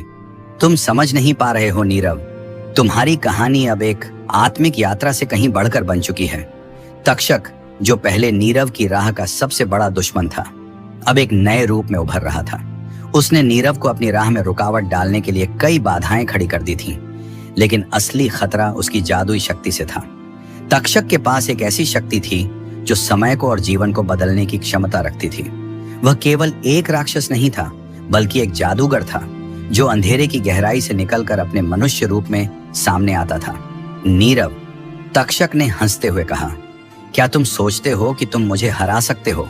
मेरा जादू सिर्फ समय पर नहीं बल्कि आत्मा पर भी काम करता है। नीरव के चेहरे पर कठोरता आ गई थी। वह जानता था कि इस जादू का मुकाबला करने के लिए उसे न केवल बाहरी बल्कि आंतरिक रूप से भी मजबूत होना होगा। उसने अपनी ध्यान की शक्ति को और बढ़ा लिया। उसका दिमाग पूरी तरह से सजग हो गया था, लेकिन वह यह भी जानता था कि तक्षक का असली रूप वह नहीं जानता था, और यह रहस्य उसे जानने के बाद ही वह इस जादू से पार पा सकेगा। इधर इस बीच नंदिका के भीतर एक परिवर्तन आ रहा था। उसकी आत्मिक शक्ति अब पूरी तरह से जागृत हो चुकी थी। छाया लोक में उसकी स्थिति, जो पहले केवल निराशा और डर का प्रतीक थी, अब एक ऐसी यात्रा बन चुकी थी जहां उसने अपने डर को पार किया था और अपनी आत्मा के गहरे हिस्से से जुड़ने की कोशिश की थी। वह जान चुकी थी कि कर्मों का चक्र जो उसे इस अंधकार लोक में खींच लाया था, वह अब उसके भीतर की शक्ति से टूटने वाला था। मैं अब इस अंधकार से बाहर आ सकती हूँ, नंदिका ने खुद से कहा। अब मुझे नीरव की मदद की जरूरत नहीं, मुझे अपने भीतर की शक्ति को पहचानने की जरूरत है। नंदिका ने आत्मज्ञान की ओर पहला कदम बढ़ाया। उसने आंतरिक रूप से अपनी जड़ें खोजी और यह महसूस किया कि उसका अस्तित्व एक बहुत बड़े उद्देश्य से जुड़ा था। यह उद्देश्य केवल नंदिका की मुक्ति का नहीं, बल्कि समग्र संसार के संतुलन का था। अब तक की स्थिति से यह साफ था कि नीरव, मायाग्नि, तक्षक और नंदिका सभी अपने अपने मार्ग पर चल रहे थे, लेकिन एक रहस्यमयी गठबंधन ने इन सब के रास्तों को एक दूसरे से जोड़ दिया था। एक ऐसा गठबंधन जिसे कोई भी नहीं समझ पाया था, आध्यात्मिक संतुलन की शक्ति। तक्षक का जादू अब इतना गहरा था कि वह केवल बाहरी रूप से नहीं, बल्कि सभी की आंतरिक दुनिया में हस्तक्षेप कर रहा था। नंदिका की शक्ति अब उभर चुकी थी, लेकिन क्या वह इसे अपने मार्ग पर सही तरीके से इस्तेमाल कर पाएगी? क्या नीरव अपने आत्मिक संघर्ष में तक्षक को हरा पाएगा? इधर नीरव अब एक नए मोड़ पर खड़ा था। छाया लोक में जो भय और कष्ट उसे पहले महसूस हो रहे थे, वे अब उसकी आंतरिक शक्ति से परे लगने लगे थे। वह जानता था कि अब केवल बाहरी शक्ति से काम नहीं चलेगा, उसे अपनी आत्मिक शक्ति को पूरी तरह से जागृत करना होगा। नीरव ने अपने मन को दृढ़ किया। उसे अब तक्षक के जादू से उबरने और नंदिका को मुक्त करने के लिए एक ऐसी गहरी शक्ति की आवश्यकता थी जो केवल आत्मिक समर्पण से ही प्राप्त हो सकती थी। नीरव ने ध्यान में बैठकर एक पुरानी प्रथा का पालन किया, सर्वात्मा ध्यान, जिसमें वह अपनी आत्मा को सर्वोच्च शक्ति से जोड़ता था। यह ध्यान उसे एक नई दुनिया में प्रवेश दिलाता था, जहां वह अपनी पूरी शक्ति को महसूस कर सकता था। जैसे जैसे वह ध्यान में गहराई में जाता, उसकी आत्मा का प्रकाश बढ़ने लगता था। मैं जो भी करूंगा वह केवल मेरी नहीं, बल्कि सभी की मुक्ति के लिए होगा, नीरव ने खुद से कहा, और उसकी आंखों में एक अडिग संकल्प की झलक थी। इधर मायाग्नि, जो पहले केवल एक आदर्श रूप में सामने आई थी, अब पूरी तरह से नीरव की यात्रा में शामिल हो चुकी थी। उसकी शक्ति न केवल शरीर से बल्कि आत्मा से भी जुड़ी हुई थी। उसके भीतर वह गूढ़ ज्ञान था जिसे नीरव को अब समझने की जरूरत थी। मायाग्नि के चेहरे पर एक हल्की मुस्कान थी, जो नीरव को यह संकेत दे रही थी कि वह सही रास्ते पर है। नीरव, मायाग्नि ने नीरव से कहा, तक्षक के जादू को केवल तुम्हारे संकल्प और आत्मिक शुद्धता से हराया जा सकता है। तुम यदि अपने भीतर के भय और संदेह को समाप्त कर पाओ तो तुम उसे मात दे सकते हो। नीरव ने सिर झुकाया, लेकिन मेरी शक्ति तो सीमित है मायाग्नि। तक्षक का जादू बहुत गहरा है, मैं कैसे उसे हरा सकता हूँ? मायाग्नि ने नीरव की आंखों में देखा और एक गहरी सांस ली। तक्षक के जादू को हराने के लिए तुम्हें अपनी आत्मा के गहरे छिपे पहलू को उजागर करना होगा। तुम्हारी शक्ति केवल बाहरी संघर्ष में नहीं, बल्कि आंतरिक संघर्ष में छिपी है। तक्षक, जो छाया लोक के अंधेरे में छुपा हुआ था, अब पूरी तरह से नीरव की यात्रा के रास्ते में खड़ा हो गया था। उसकी आंखों में क्रोध और घृणा की झलक थी। वह जानता था कि नीरव अब केवल बाहरी शक्ति से नहीं, बल्कि आंतरिक शक्ति से भी मुकाबला कर रहा था। तक्षक का जादू केवल उसकी शक्ति को ही नहीं, बल्कि उसके मन, आत्मा और उसके जीवन के हर पहलू को प्रभावित करता था। तुम खुद को और दूसरों को जितना भी समझने की कोशिश करो नीरव, तक्षक हंसी के साथ बोला, लेकिन तुम कभी मेरे जादू को नहीं समझ पाओगे, क्योंकि यह केवल तुम्हारे नहीं बल्कि पूरे संसार के भीतर छिपा हुआ है। तक्षक का जादू अब नीरव के भीतर घुसकर उसकी सोच को प्रभावित करने लगा था।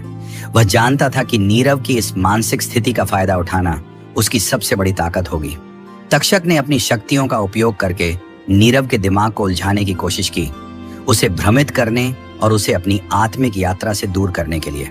वहीं दूसरी ओर नंदिका भी अपनी यात्रा पर थी। छाया लोक में उसके आत्मिक विकास की प्रक्रिया अब पूरी तरह से बदल चुकी थी। पहले वह केवल एक साधारण लड़की थी जो अपने बुरे कर्मों और अंधकार में फंसी हुई थी, लेकिन अब वह जान चुकी थी कि आध्यात्मिक बंधन तो केवल उसके भीतर ही था। नंदिका ने अपनी आत्मा को शुद्ध करने के लिए कई दिन रात बिताए थे और अब वह पूरी तरह से अपने अतीत से मुक्त हो चुकी थी।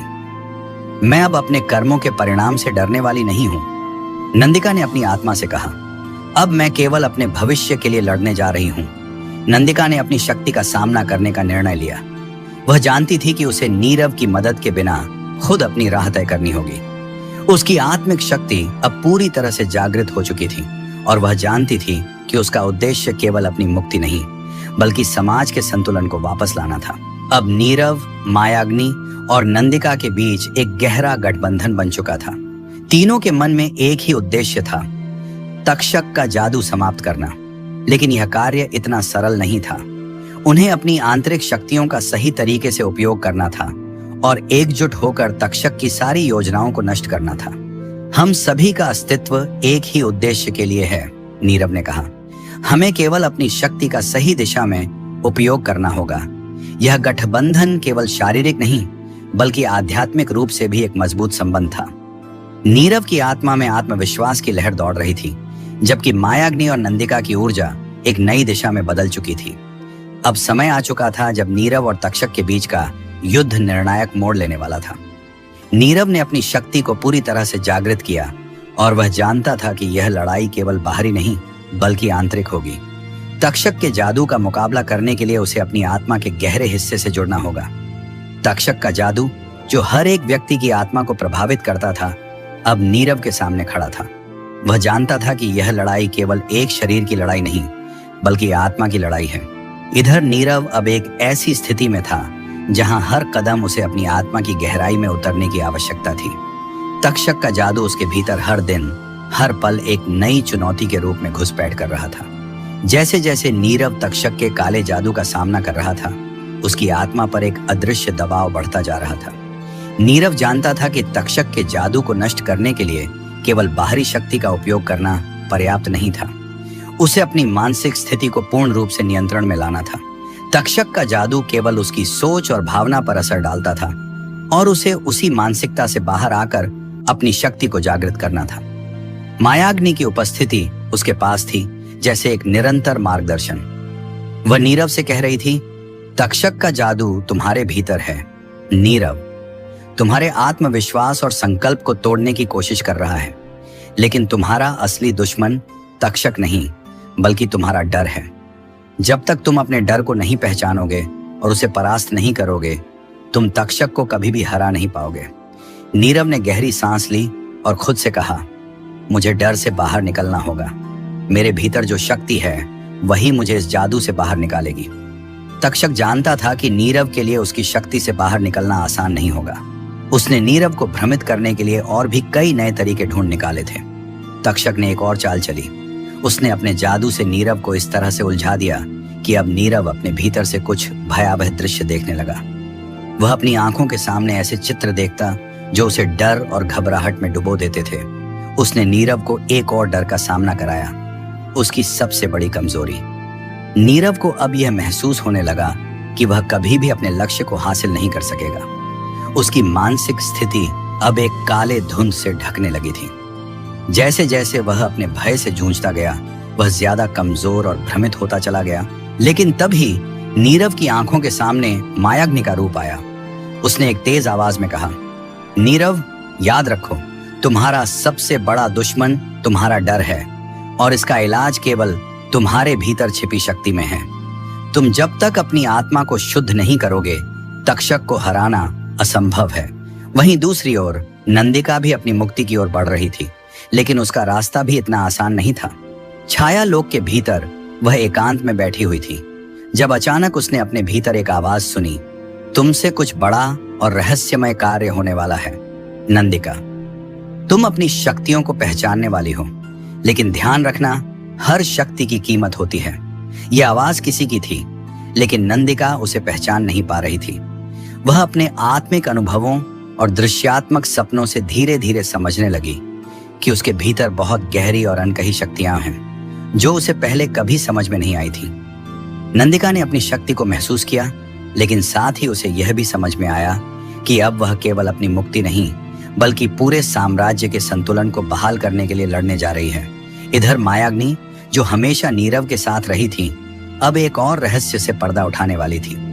वह नीरव से बोली, तक्षक ने केवल तुम्हें ही नहीं, बल्कि पूरे लोक को अपनी चपेट में ले लिया है। उसकी शक्ति केवल जादू तक सीमित नहीं है, वह एक प्राचीन शाप के तहत बंधा हुआ है। नीरव ने चौंकते हुए पूछा, प्राचीन शाप? तक्षक की शक्ति तो पहले से ही बहुत ज्यादा है, वह हमें कैसे हराएगा? मायाग्नि ने सिर झुकाया और धीमे स्वर में बोली, तक्षक को यह शाप देवलोक से मिला था। उसे जो शक्ति मिली थी वह एक गहरे और काले जादू से बंधी हुई है। केवल एक विशेष कर्म उसे इस शाप से मुक्त कर सकता है, और वह कर्म वह है जो तुम अब पूरा करने जा रहे हो। इधर अंततः वह घड़ी आ गई जब नीरव को तक्षक से मुकाबला करना था। इस युद्ध में न केवल बाहरी शक्ति का बल्कि आंतरिक संघर्ष का भी महत्वपूर्ण स्थान था।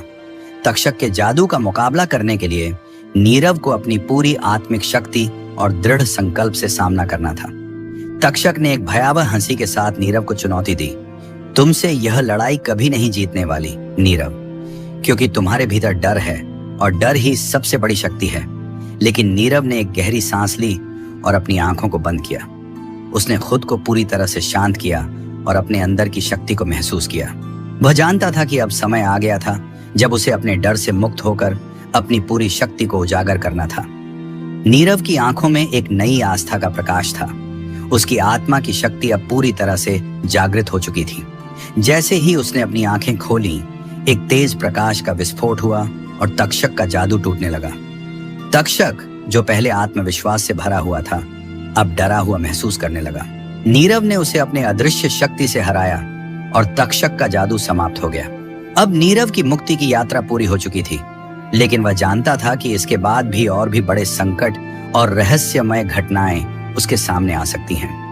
नंदिका और मायाग्नि के साथ उसे अब नए लक्ष्य की ओर बढ़ना था, समाज को पुनः संतुलित करने और एक नई शुरुआत करने के लिए। इधर नीरव ने तक्षक के जादू को हराया, लेकिन उसकी आत्मा में एक गहरी हलचल थी।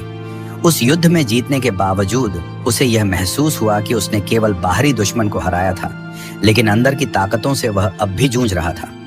उसने खुद से पूछा, क्या मैं पूरी तरह से जीत चुका हूं?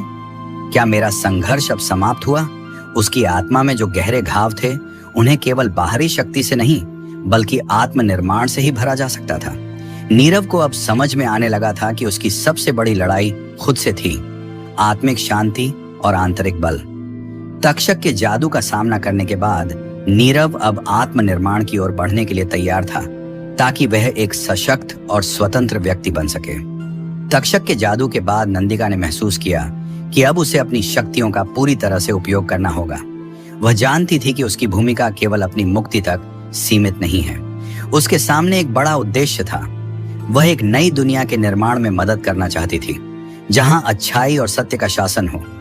नंदिका ने अपनी शक्तियों को पूरी तरह से आत्मसात किया और छाया लोक में एक नई रोशनी का आभास किया। उसकी यात्रा अब केवल उसकी व्यक्तिगत मुक्ति की नहीं, बल्कि पूरे साम्राज्य के लिए एक नई उम्मीद की शुरुआत की थी। वह जानती थी कि उसके भीतर छिपी शक्तियां केवल उसे ही नहीं, बल्कि समस्त लोक को जागृत करने का सामर्थ्य रखती हैं। एक दिन नंदिका ने आकाश की ओर देखा और उसकी आंखों में एक अदृश्य उद्देश्य का आभास हुआ। वह जानती थी कि उसकी यात्रा अभी समाप्त नहीं हुई है, बल्कि अब तो वह सही रास्ते पर बढ़ने जा रही थी। मायाग्नि, जो हमेशा नीरव के साथ रही, अब अपने अंदर एक नया रहस्य महसूस कर रही थी। उसने नीरव से कहा, तक्षक का काला जादू केवल एक छोटा हिस्सा था। असल में उसके काले जादू के पीछे एक और शक्ति है, जो उससे भी अधिक भयावह है। यह शक्ति सदियों से हमारे लोक में छिपी हुई है और उसे उभरने से रोकना हम सभी के लिए एक बड़ी चुनौती हो सकती है। नीरव और नंदिका दोनों ने एक दूसरे की ओर देखा और उनके दिल में एक भयावह आभास था। क्या वे जो कुछ भी अब तक संघर्ष कर चुके थे, वह सिर्फ एक छोटी सी शुरुआत थी? क्या उनका असली युद्ध अब शुरू होने वाला था? मायाग्नि ने आगे कहा, तक्षक की शक्तियां किसी साधारण जादू से अधिक हैं। वह एक प्राचीन शक्ति से बंधा हुआ है, जो दीवारों को पार कर सकती है और हमारे लोक से एक अन्य वास्तविकता में प्रवेश कर सकती है। तुम दोनों के पास वह शक्ति है जो इस काले जादू को नष्ट कर सकती है, लेकिन उसके लिए तुम्हें बहुत गहरे और खतरनाक रास्तों से गुजरना होगा। इधर तक्षक का असली रूप अब नीरव और नंदिका के सामने था। उसे अब कोई आम मानव नहीं समझ सकता था। वह केवल एक जादूगर नहीं था, बल्कि एक प्राचीन राक्षस था, जो एक भूल चूक के कारण इस संसार में बंध गया था। उसकी असली शक्ति उसके शरीर के अंदर नहीं, बल्कि उसकी आत्मा के भीतर थी। तक्षक की आत्मा में एक अंधी गहराई थी और वह कभी न खत्म होने वाली तृष्णा से भरा हुआ था। उसके अंदर छिपी एक दूसरी शक्ति थी जो न केवल लोगों को बल्कि ब्रह्मांड के संतुलन को भी नष्ट करने की क्षमता रखती थी। वह अंधकार के एक ऐसे चरण में बंधा हुआ था जहां से निकलने का कोई रास्ता नहीं था, लेकिन वह जानता था कि नीरव और नंदिका उसके लिए खतरा बन सकते हैं। उसने उनके अंदर घुसने के लिए एक और काले जादू की तैयारी की और दोनों को एक घातक भ्रम में फंसा दिया। नीरव और नंदिका अब पूरी तरह से तक्षक के जादू के घेरे में थे। तक्षक ने उन्हें एक भ्रामक दुनिया में फंसा लिया था जहां उन्होंने अपनी इच्छाओं और डर को अपने सामने देखा। वह नीरव और नंदिका को उनके आत्मिक कमजोरियों से लड़ने के लिए मजबूर कर रहा था। वहीं मायाग्नि ने उन्हें चेतावनी दी, तक्षक का जादू अब केवल बाहर से नहीं बल्कि तुम्हारी आत्मा के भीतर से हमला करेगा। तुम्हें अपनी इच्छाओं और भय से परे होकर अपने वास्तविक रूप को पहचानना होगा। नीरव और नंदिका दोनों ने एक दूसरे का हाथ थामा और साथ में एक गहरी शांति की ओर बढ़ने का संकल्प लिया। यह यात्रा केवल उनके व्यक्तिगत जीवन की नहीं थी, बल्कि समस्त लोक के संतुलन और शांति की ओर बढ़ने की थी। उन्हें अब यह समझ में आया कि तक्षक का सामना केवल बाहरी शक्ति से नहीं बल्कि आंतरिक सशक्तिकरण से किया जा सकता था। उन्होंने अपनी आत्मा की गहराई में जाकर तक्षक के जादू को नष्ट करने के लिए पूरी तरह से अपने अस्तित्व को समर्पित किया। इधर जैसे जैसे नीरव और नंदिका ने तक्षक के काले जादू को नष्ट किया, उनकी शक्ति में वृद्धि हुई। लेकिन यह सिर्फ एक शुरुआत थी। उनके सामने अब एक और बड़ी चुनौती थी, उन अज्ञात शक्तियों से लड़ना जो इस संसार से बाहर ब्रह्मांड के कोने कोने में मौजूद थी। वे अब केवल आत्मनिर्माण की ओर नहीं बढ़ रहे थे, बल्कि एक नए युग की शुरुआत की ओर बढ़ रहे थे, जहां सत्य, अच्छाई और प्रेम का शासन होगा। इधर नीरव और नंदिका ने अपनी शक्तियों का समन्वय किया और तक्षक के काले जादू से बाहर निकलने का एक रास्ता खोजा। उनकी आंखों में अब एक अनोखी चमक थी और उनका आत्मबल अब पहले से कहीं ज्यादा प्रबल हो चुका था।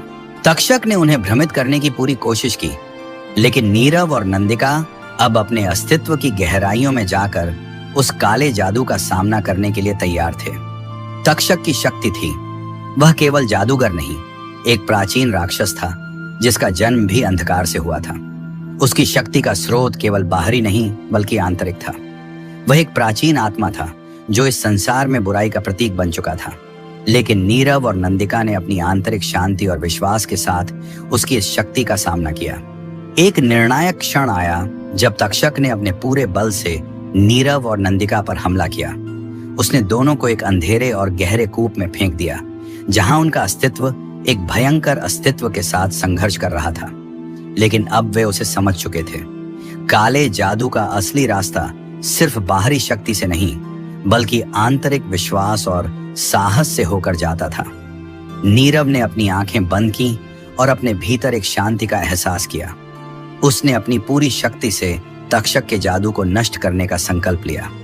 नंदिका ने भी उसे साथ दिया और दोनों ने एक साथ तक्षक के जादू का विरोध किया। इस दौरान मायाग्नि की चेतावनी उनके दिमाग में गूंज रही थी। तक्षक का सामना करना केवल बाहरी शक्ति से नहीं बल्कि आत्मिक बल से किया जा सकता है। तक्षक का काले जादू अब टूटने लगा। उसकी शक्ति धीरे धीरे खत्म होती गई और अंततः वह हार गया। उसकी पूरी आत्मा उस अंधकार से बाहर नहीं निकल सकी और एक असमाप्त शाप के रूप में वह दुनिया से विदा हो गया। इधर तक्षक की पराजय के बाद नीरव और नंदिका ने महसूस किया कि उनका असली युद्ध अब समाप्त हो चुका था। लेकिन यह भी सत्य था कि उनका संघर्ष कहीं और जारी था। एक नया युग शुरू होने वाला था। उन्होंने एक दूसरे को देखा और महसूस किया कि उनकी यात्रा अब एक नई दिशा में बढ़ रही थी। वे दोनों अपने अस्तित्व की गहराइयों में प्रवेश कर चुके थे और अब उनकी ताकत केवल बाहरी संघर्षों में नहीं बल्कि आंतरिक शक्ति में थी। नंदिका ने कहा, हमने तक्षक को हराया, लेकिन हम दोनों को अब अपनी शक्तियों को पूरी तरह से समझना होगा। हम हर किसी के अंदर अच्छाई और बुराई दोनों देख सकते हैं, लेकिन हमें उस अच्छाई की ओर बढ़ना होगा जो हमें एक सशक्त भविष्य की ओर ले जाएगी। नीरव ने सहमति दी।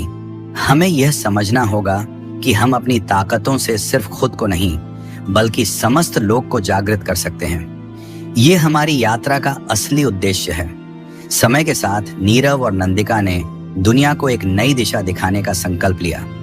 उन्होंने अपने साम्राज्य में एक नया युग शुरू किया, जहां केवल सत्य, प्रेम और अच्छाई का शासन था। उनके साम्राज्य में अब कोई भी बुराई नहीं थी, क्योंकि वे जानते थे कि बुराई के खिलाफ सबसे बड़ी शक्ति अच्छाई की थी। वहीं मायाग्नि, जो उनकी मदद के लिए हमेशा मौजूद रही, अब एक नई दिशा में चल पड़ी। उसने नीरव और नंदिका को अंतिम बार आशीर्वाद दिया और कहा, तुम दोनों ने सिर्फ एक युद्ध नहीं लड़ा, बल्कि तुमने जीवन की असली समझ को पाया है। तुम अब केवल अपने लोक के लिए नहीं, बल्कि पूरे ब्रह्मांड के लिए एक प्रेरणा बन चुके हो। नंदिका और नीरव ने एक साथ आकाश की ओर देखा। दोनों की आंखों में एक नई उम्मीद थी। वे जानते थे कि उनका काम खत्म नहीं हुआ था।